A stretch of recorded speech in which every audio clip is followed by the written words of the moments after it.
Welcome, welcome. Tamara Jade, you're now in the lair of Micah and Mingo.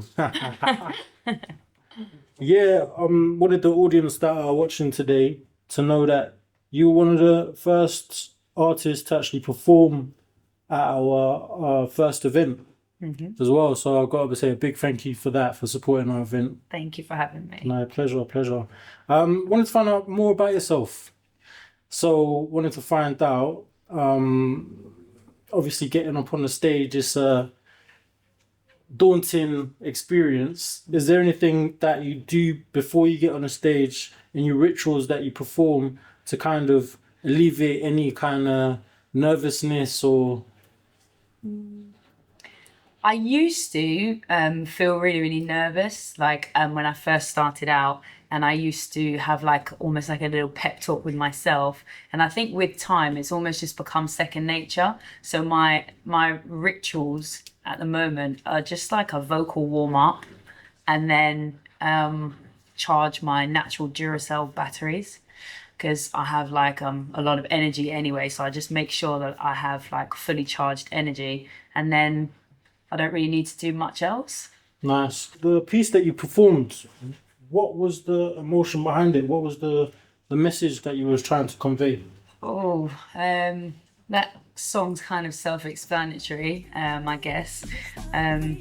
It's probably one of the most self-explanatory songs that I've got. So there wasn't really much thought behind it. That's pretty much what my next single is going to be. Or at the time, and probably still now, I'm aiming towards that being the next song that I release. So it just kind of made sense strategically for me to perform that one. Yeah.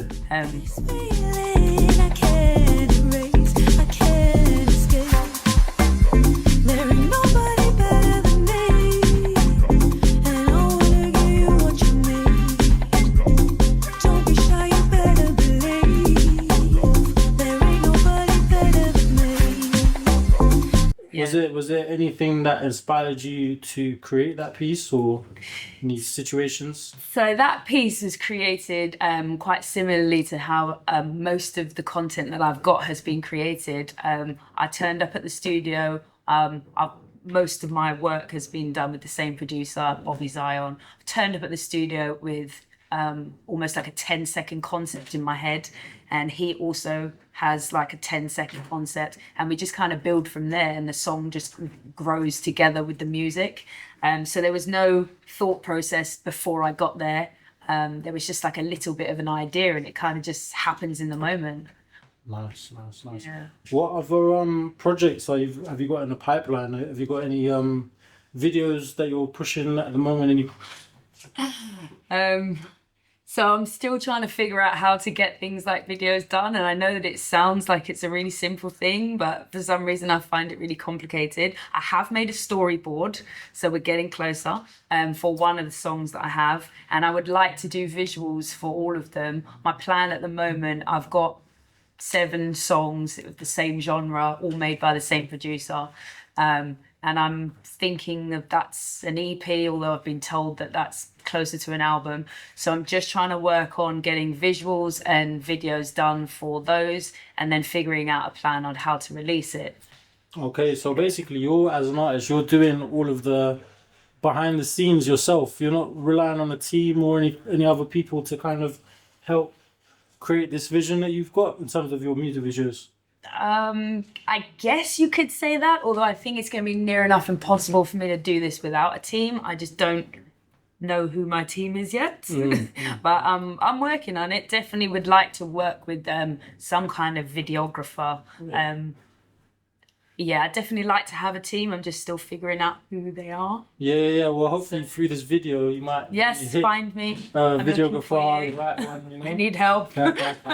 I'm open to, I'm open. I'll work with anybody. Yeah. No, as a creative, what I wanted to really tap into was your creative process. So when you actually, the things you do when you start writing, because you said you had a game plan before you came to the studio. So when you come to the studio and you hear the right beat and it's magic, what does that look like? How do you describe it? Yeah, it's a bit difficult because that's not really what my experience has been. I've not been to the studio and heard the right beat. When I go to the studio, there is no beat and there are no lyrics. I'll start to have a vibe, and then the beat will start to get made there and then from scratch. So it kind of grows in that moment. Yeah, So and when then you're I'll just write it there and then. okay, so you kind of just write freestyle kind of, and then Yes. Yeah. everything's on. So how long will it take you to kind of learn the lyrics, or do you need to learn the lyrics? Well, when I'm at the studio, I'll basically write it there and then. At first, I'll be recording it. I'll be holding my phone and I'll be recording it. Then eventually, then when he's working on the production side and I'm still adding to it, it's playing in the background and I'm reading it so many times that it just gets almost ingrained. Then we'll start doing more takes where I'll then know it. But usually what happens to me, as crazy as this sounds, is after the song is finished, I'll leave and I'll listen to it. And then maybe 2 or 3 days later, when I'm listening to it again, I'll be like, is that what I said? And I'll realize that I didn't even know what I said myself. 'Cause it's almost like I'm hearing it for the first time. I'm not really as present when I'm making the music because I don't know if it's the energy in the room or what it is, but there's something to do with the process where I'm there, but I'm not fully there. And then I kind of get to the moment a little bit later. Yeah. So okay. You tap in to Yeah. your creative spirit. Yeah. No, I hear that. So another question: when you're tapped in, do you think about one? The feelings that people will feel when they listen to your music, or are you just really conveying your emotion out there, or both? Like, what's Great question. I think it is a little bit of both because sometimes I hear my own music for the first time. So it's impossible for me to say that I wrote my own feelings because I didn't even know that that's what I meant.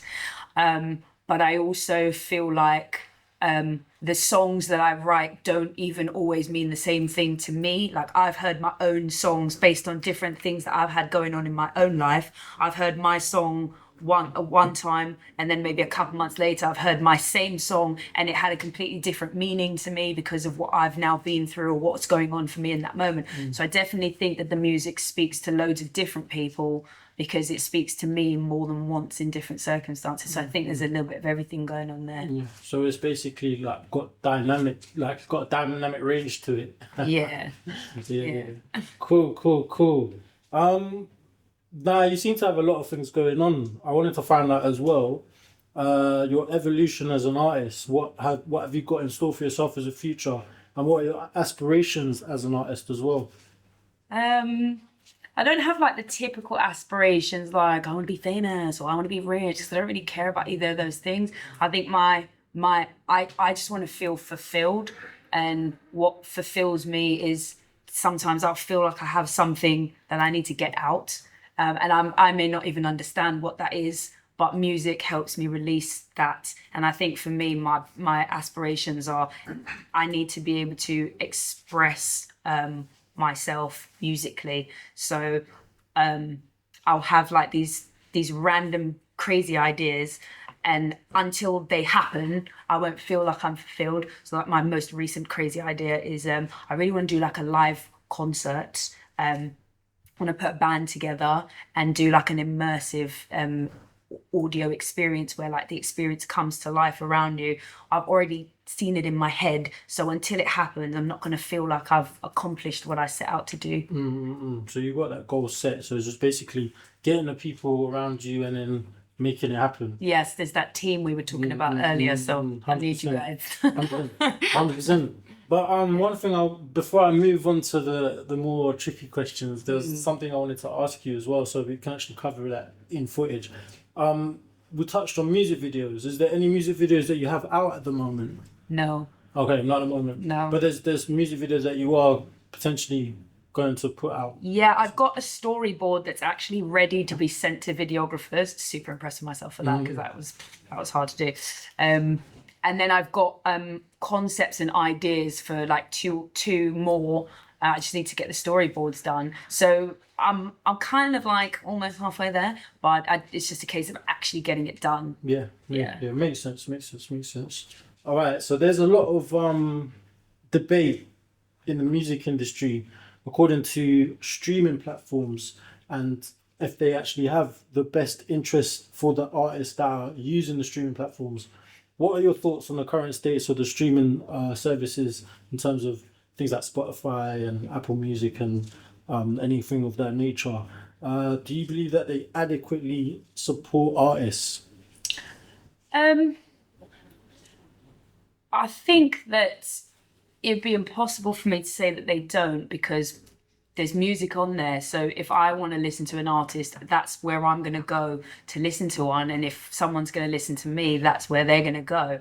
So I'm not sure what would happen to the music industry, or what it would mean for artists if they weren't there, because I don't know, we'd have to go back to the CD days or whatever was happening before. So I definitely think that they are supporting the artists. Yeah, I'm not sure. Okay. I'm not sure how music would get out there if they weren't there. Okay, because I remember we was having a conversation not so long ago where we were saying, I think that the whole hint of the topic was, are they making it simpler or easy enough for the artists to understand their own uploads and the algorithms and all of these things? So I don't know if there's anything you want to say on that Right, I subject. hear you. I hear you. I know what you mean. Actually, I get what you mean. It is a bit confusing. I'm not sure if the problem is with the distribution company or with the streaming platform itself. But I do know that it does get a little bit complicated. For example, I've got a few songs on Spotify, for example, and some of them are not assigned to my artist profile. They're assigned to another artist profile, and it was and is still very, very difficult for me to get that resolved. So in that respect, I don't necessarily feel the most supported. But I do think that that's like a worldwide issue, not necessarily just about streaming platforms. Just it's quite hard to get support in general when you have a problem. Everything works really well when it works really well until it goes wrong, and then it's really, really difficult. No, I fully get you. I fully get you. But yeah, no, thank you for covering that, because obviously that's something that we spoke about. So I wanted to kind of make sure that the people Yeah. can relate, or whoever can relate will can tune in and tap in and maybe not feel like they're alone. Yeah. More so in the USA, but I'm going to ask your opinion as a UK artist. The music industry has been accused of elitism and favoritism, like they're receiving preferential treatment. What are your thoughts on that as a UK artist? Do you see that? Because obviously that's a lot of the artists that I do speak to about this, we're talking about America. But as a UK artist, what is your thoughts?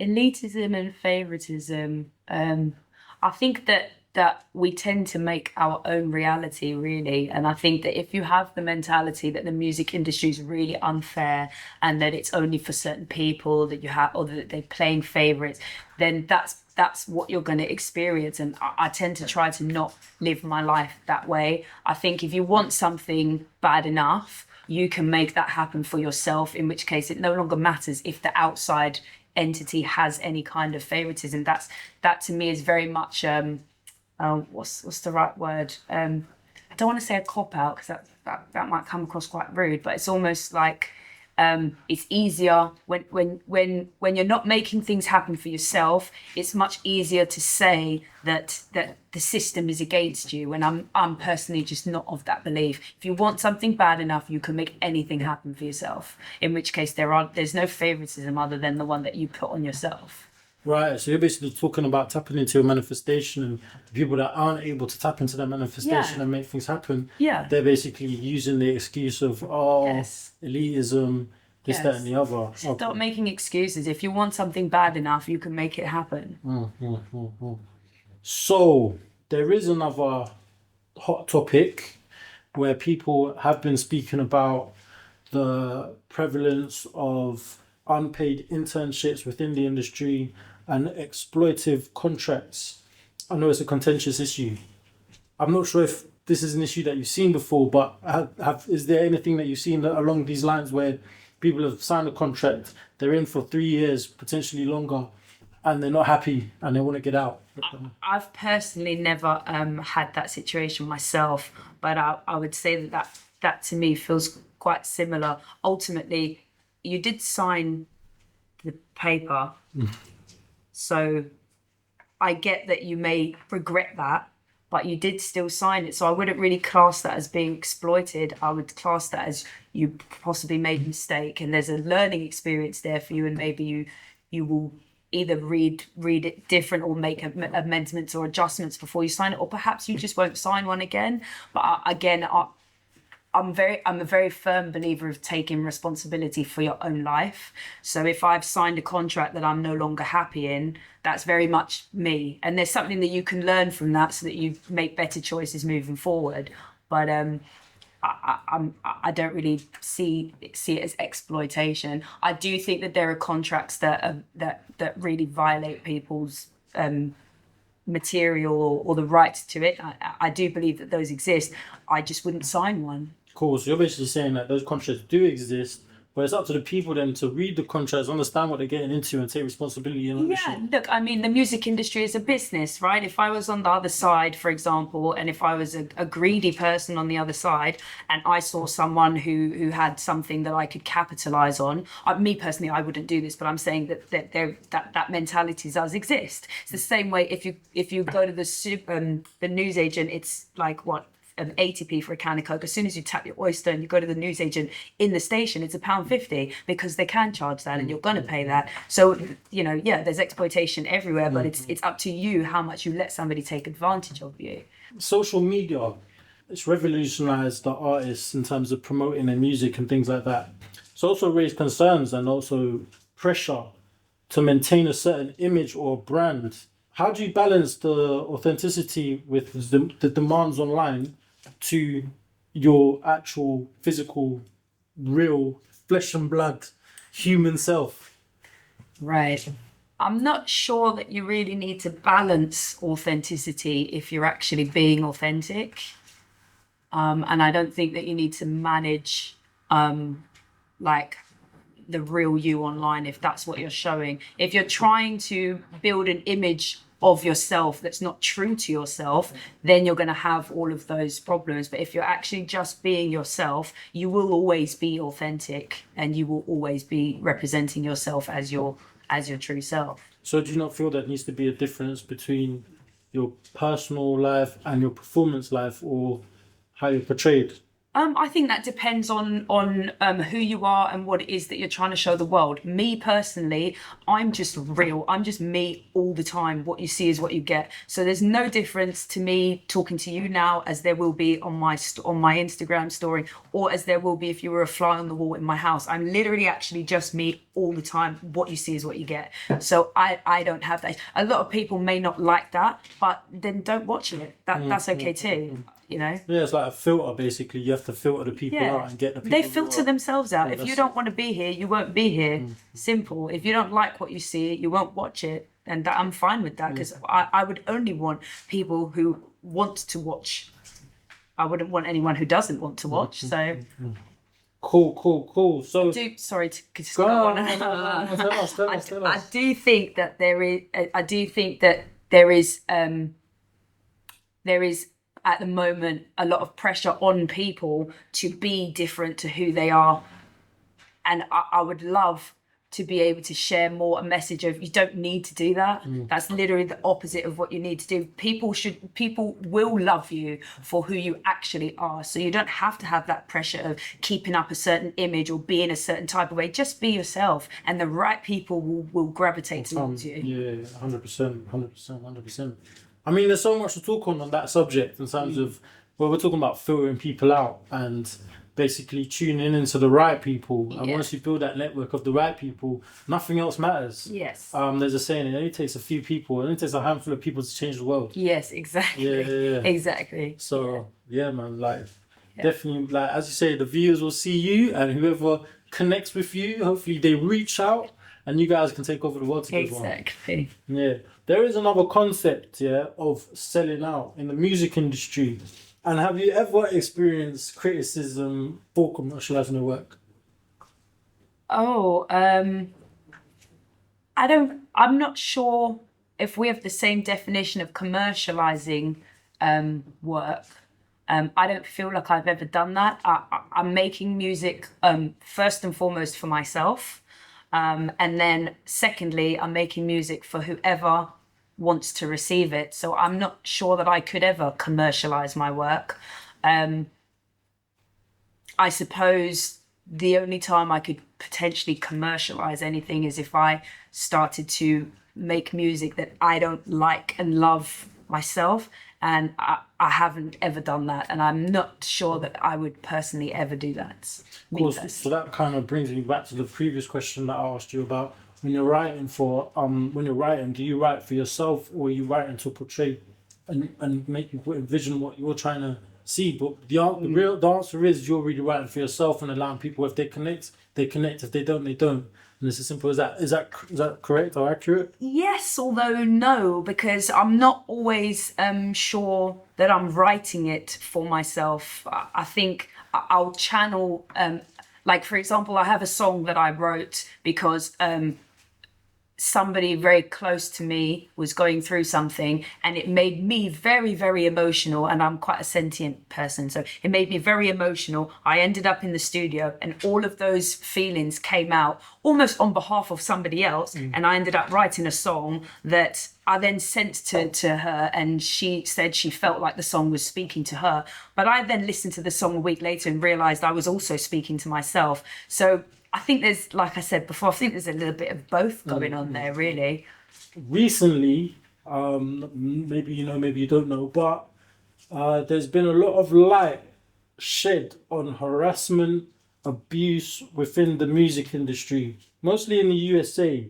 Have you ever witnessed or experienced any forms of misconduct in the UK? How do you think the industry can better itself, or what advice could you give to alleviate people from these worries or actual experiences? I mean, I don't know. I think that these are real world problems that happen, not just in the music industry, but that happen just all over. So I think it's more about people being savvy in general and knowing how to gauge a situation. Funnily enough, whilst you were asking me that, I realised that I haven't personally been harassed or anything like that, but there have been a couple of occasions where it's a bit uncertain what people's intentions are. So I do think that you do need to be vigilant and careful, and that there are things that I've learnt you can do to almost filter out people's intentions, if that makes sense, just to make sure that you're being protected. Give us some advice. Like, what can people do to be able to identify who's actually sinister and who's not? To be honest, I don't really know. Like, a simple answer would be something like filter everything through a third party, like a manager or something like that. But I know there are loads of people who want to be able to do things by themselves, and there are loads of people who can't afford to have a manager or who don't want to have one. I don't have a manager, so that filtering process is something that I do myself, which I'm not always very good at. So I'm probably the worst person to ask this question to. But do a lot of research. I would say don't put yourself in an uncomfortable position. If you don't know someone, if someone approaches you for something music related and you do not know that person, you know, I suppose this is not even just about the music industry. It's just like generic life lessons to just be careful who you're agreeing to spend your time with, basically. No, perfectly said. I've got one final question before we will disembark. So the music industry, again in the USA, recently has faced backlash for the treatment of independent artists and small labels, with accusations of monopolistic practices by major record labels. Do you think that has an impact on us in the UK or any UK artists? What are your views on the power dynamics between independent and corporate entities in the music business? It's funny, actually. I think that I don't have that much experience of either, really, because I'm kind of at the beginning of my journey and I'm still finding my feet as an independent artist, and I've never worked with a major company. So I do feel as though years and years and years ago, the music, like the record labels did have the monopoly on things because the artists needed them. Social media has come in now where people can actually be independent. You couldn't be independent and have your marketing strategy the same way. You had to go out on the streets and speak to humans and say, buy my CD, buy my CD. Whereas now you can sit in your house and post one video that can reach thousands and thousands of people. So I think social media has given a lot more power to independent artists so they can take that control back. So I don't my experience hasn't been that the record labels have the monopoly on that the way that they used to. I think that we have a lot more power. They need us more than we need them now. I'm almost inclined to believe that you could almost approach them with your terms and demands rather than your handout, whereas I think it was the other way around before. So times have changed. Everything's been I flipped. think so. I mean, I'm trying to break out in this time, so I can't really say because I wasn't breaking out in the previous time, but yeah, but even independent artists are setting up their own. It's now not for me because I don't know what I'm doing, but it's easy now for an independent artist to set up their own record label and use that to distribute their own music. So yeah, I think that the power, if there is still a power struggle, I feel like we're winning right now. Yeah. So it's actually in our favor where we're getting back our ownership of our own. I think so, but I might be talking complete poo because I don't know firsthand, but it definitely feels like that, and that's definitely the reality that I plan to live by. Yeah. You can find me on social media at it's Tamara Jade, literally ITSTAMARAJADE. That is on Instagram. I think Snapchat, TikTok. Yes. Just want to say a huge thanks to Micah and Mingo. Thank you for having me.